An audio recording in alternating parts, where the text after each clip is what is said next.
following will be metric options that are related to data collection and interpretation. We will go over the name of the metric, the description, and the usage. Accumulated acceleration load / accumulated acceleration load per minute. The accumulated load of the athlete derived from the internal measurement unit, or IMU, over the duration of the session or phase. The metric captures all movements in the X, Y, and Z axis and quantifies load sustained from motion, jumps, and impacts. This is the primary metric for the mobile system. It provides an overall measurement of load sustained by an athlete as a result of acceleration and force, creating the best single value for total work or load in a session. This metric is also categorized into low, medium, high, and very high zones, which helps provide context regarding the difficulty of sessions or particular drills. Accumulated acceleration load per minute is helpful for determining the intensity of a session or drill. Heart rate. Heart rate data for each athlete is measured if they wear a compatible heart rate belt.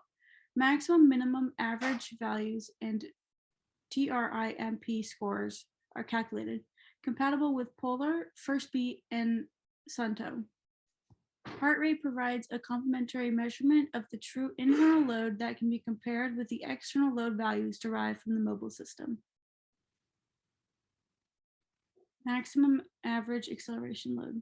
Maximum / average acceleration load. The maximum acceleration load recorded and the average of all instantaneous samples of acceleration load. The maximum acceleration provides a reference point for the absolute highest level of performance an athlete peaked at or during a session.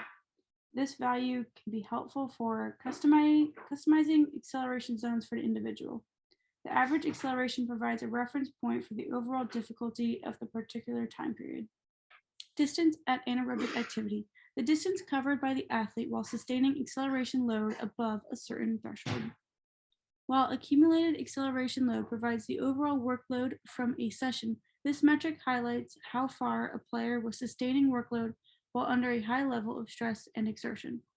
By analyzing this value as a proportion of total distance, it is possible to gauge the difficulty of a session and evaluate the performance capabilities of the athlete.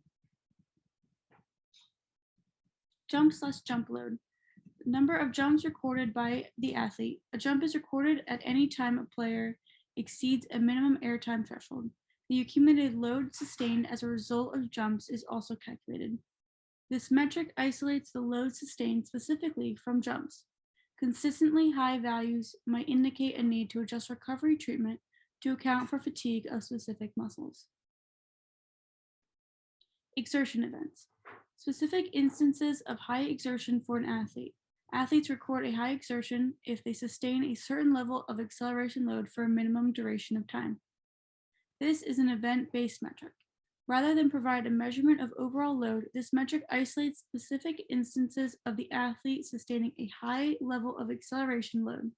While the overall count of this metric is informative, it is also important to analyze at what times and with how much separation these events are occurring. As a high event-based metric, these counts provide insights to the athlete's readiness and ability to perform at high levels. The maximum / average acceleration load, total time, and total distance covered in the event are all reported. Typical NBA game ranges for exertion per minutes are as follows. Change of orientation. Specific instances of change of orientation for an athlete. An athlete must maintain a high level of acceleration load immediately prior to and after the change of orientation to record a qualifying event. This is an event-based metric.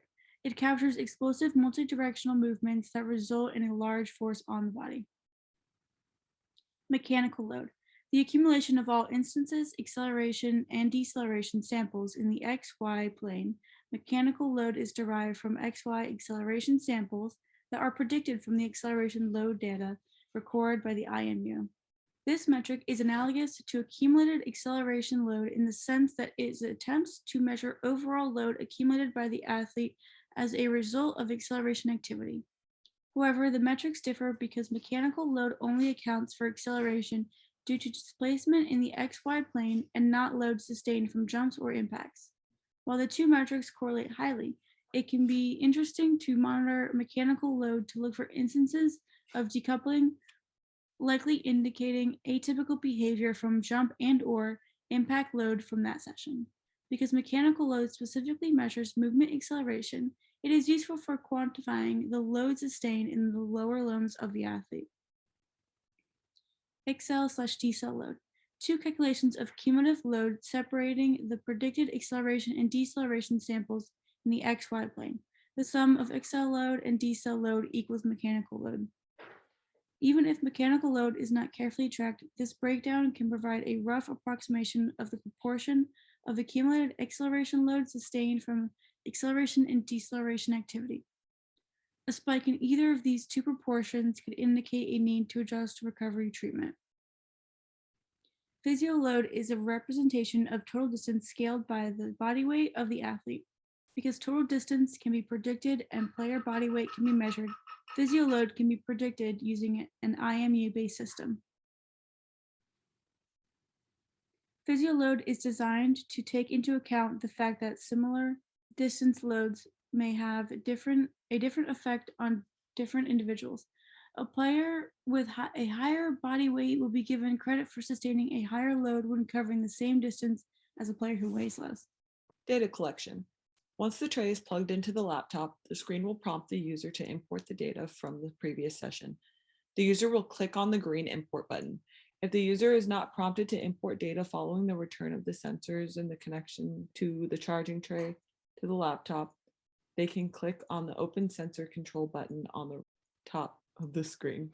The data analyst will be taken to a screen that lists the sensor ID, sensor name, sensor status, if it is charged, and the sensor memory. Following the importing process, the user has the opportunity to develop player reports, team reports, group reports, and reports for specific phases within a training session, the Post tab. Once this is selected, a calendar of previously completed sessions will be displayed on the screen. At the top of the page, there will be two drop-down menus. One is for selecting the session type you want to view in the calendar, and the other is to select the phase type you want to view. The options under session type include the options you selected in the first part of the manual in team settings. The options under phase type are also the specific options previously chosen in team settings. Selecting a certain session or phase changes the practices in which that session or phase type occurred. Next to phase types, there is a More button with a filter symbol. Clicking on this brings up additional filter options such as players, sessions per week, time span, session description, and metabolic work. Each of these are default filters determined by Kinexon. When you click on a session, a pop-up will open. That pop-up breaks down the different phases that occurred during that specific session, as well as the total session length. Next to each phase is a checkbox that can be selected, and the data from the selected phases will be made into a report. The session as a whole can run into a report by not selecting any phases. In multiplayer reports, players can be divided into specific groups that were created under settings in the Player to Group tab. To compile the report to best suit your needs and the data you want to see, first, make a copy of the automated report by Kinexon and click on the lock symbol at the top right, which allows you to make edits to the report. After clicking on that lock symbol, another button will pop up next to it that says Add Widget. Widgets are different methods of presenting data on the report. Multiplayer widgets include accumulated goals overview table, an area chart, comment section, the distributed bar chart, an event scatter plot, a gauge, individual goals overview table, phase bar charts, pie charts, player overview, spline bar chart, general spline chart, standard deviation plot, a team summary, and a top 3 ranking for a specific metric that is chosen. Descriptions for each are under the corresponding image. Pause the video to read the description for any of the widget options. These descriptions explain the functions and application for each widget. Clicking on the plus button on the tile of the widget adds it to a box at the bottom of your screen. To the right of this box is the add button, which imports the widget onto the report. Widgets can be adjusted to the specific metrics that you choose by clicking on the speedometer, the button next to the title of the widget. In this case, we're going to choose jump load. Once you select your metric, you will hit save. And the certain widgets will have a wrench symbol next to the title, which we don't have here. Widget settings depend on the specific widget based on what the widget is designed to convey. Relocking the symbol will set the widget and their settings in place. Next to the lock button is a symbol of 2 pieces of paper. Clicking on this creates a copy of the report. To the right of that is a trash can in red, which deletes the report. The last button is a piece of paper with the Adobe symbol, which can create a PDF file. There are 5 predetermined report options, including standard overview, multiplayer report, S&C team report, S&C single player report, and single player report. A copy of them must be made first. Customized reports can also be made by clicking on the plus sign next to the reports. The next session is Develop. To the right of the Post tab on the main screen is the Develop tab. Once this is selected, a calendar of previously completed sessions will be displayed on the screen. This feature allows you to create player, team, and group reports across a span of time that the sport scientist selects. Multiple days are selected by clicking on the calendar day and dragging the mouse to the last day in which you would like to collect data for your report. Kinexon provides 2 standardized reports under the Develop tab.